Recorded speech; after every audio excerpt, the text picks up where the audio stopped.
day and good holy everyone. My name is Chanpal Asmalumpong of BSed Science 2. So for today's video, we were going to talk about on how to play volleyball and what are some faults that we can acquire when it comes in playing volleyball.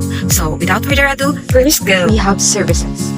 So service is when the right back-row player or the player one in position hits the ball with one hand or an arm to put it into play. Before being hit, the ball must be thrown in the air or released. As soon as the player is ready to play, the referee should whistle and signal for service. After that, the server has 5 seconds to serve.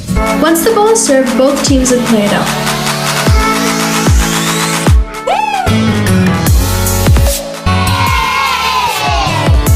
If the team that served wins the point, they would continue serving until they lose a point.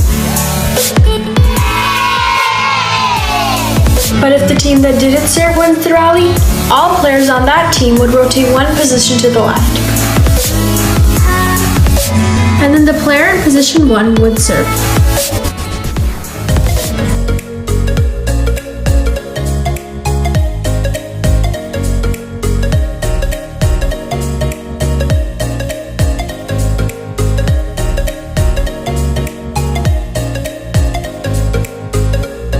Next, we have the service attempt. A service attempt occurs when the ball is released during the action and lands without touching the server.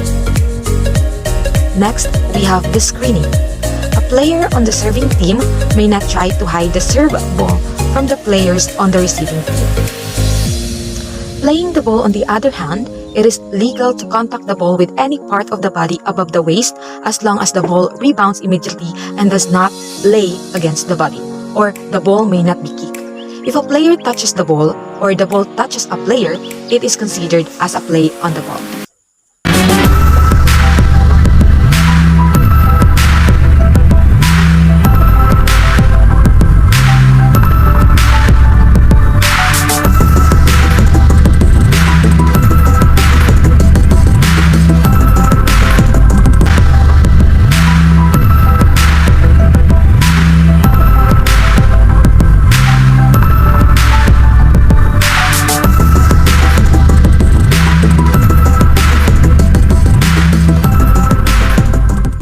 And now let us proceed to the 8 states of play.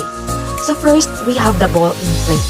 The ball is in play from the moment of the hit of the service authorized by the first referee. That is the ball in play. Next, we have the ball out of play.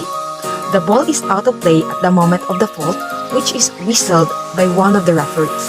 In the absence of a fault, at the moment of the whistle. Next, we have the ball.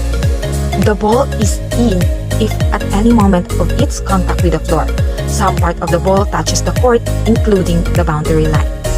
Next, we have the ball out. The ball is out when the part of the ball which contacts the floor is completely outside the boundary lines.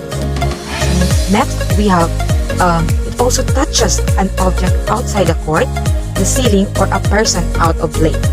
And the third one is that it touches the antenna, ropes, post, or the net itself outside the side hands. In the sport of volleyball, however, it's very easy to lose points.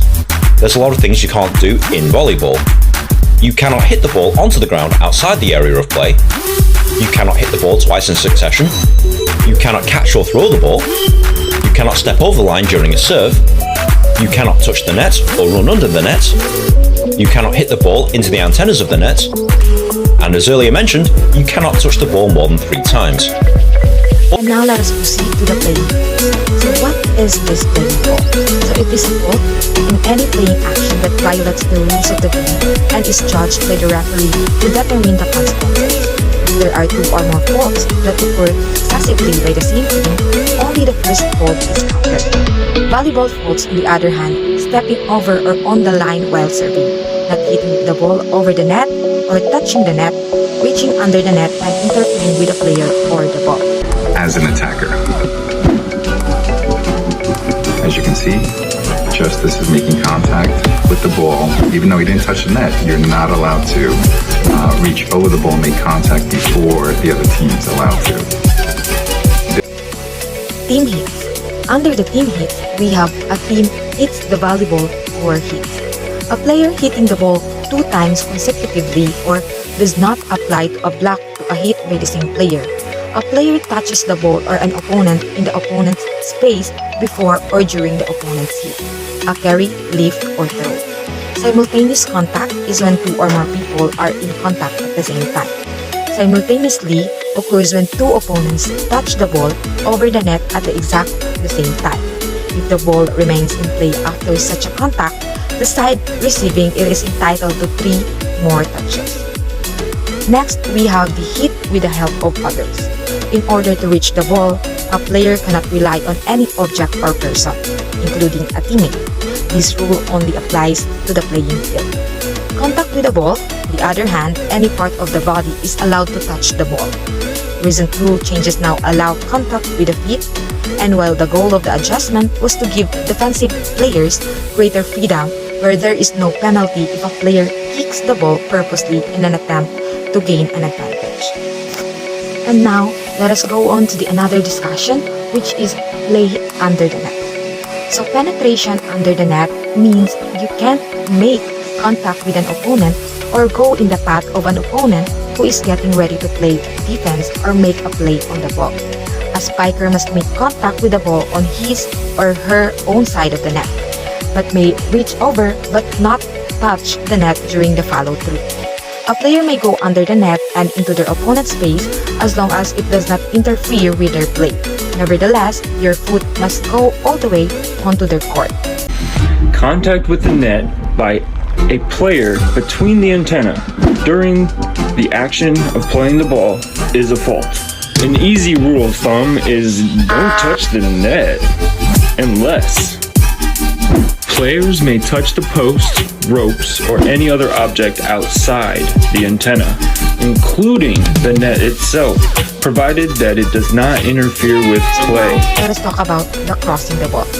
Crossing the center line of the court with any part of your body other than your hand or foot, it only when the full hand or foot crosses the court center line is it declared a violation. Ball was the name given to the ball that crossed the crossing space. So net touch by the player. Normally, players are not allowed to touch the net during the play. When a player who is not aiming to play the ball accidentally makes a minor contact with the net, there is no fault. At the net, acts were deemed to be playing actions even if no contact is made, just like leaping, a rival, making an attempt to play the ball, or pretending to be a ball player. Another one is the reaching over the net with a blocker. So what do we mean when we say block or blocking? Blocking refers to deflecting the ball away from the opposing team's attack. Block occurs when a player reaches across the net and makes contact with the opponent. Of course, if we have the blocking, we have also the attack hit. So, attack hit means that any action which directs the ball towards the opponent's court. This is for attacking now. Attacking is the same thing. You're not allowed to make contact if the ball is clearly beyond the plane. Next, we have the back row player attack hit. A back row attack occurs when one of the 3 back players attack the ball and contacts it at the top of the net. Next, we have the block. Blocking is the action made by players standing close to the net who try to intercept the ball coming from the opponent's side by placing their hands or arms over the top of the net, just like this. Blocking attack. The blocking action is often made without actually touching the ball. We have also the completed block. So completed block is if a blocker actually touches the ball during the blocking action. So player 1 and 2 are not close to each other. If the ball is touched by player 1, then by player 2, only the first touch is counted as a block. Player 2 will be making the first of the team's 3 allowed hits. So that are some things that we must consider in playing volleyball. So thank you so much everyone. Again, I am Gentle as Malungpong and thank you so much for listening. Goodbye and good holy!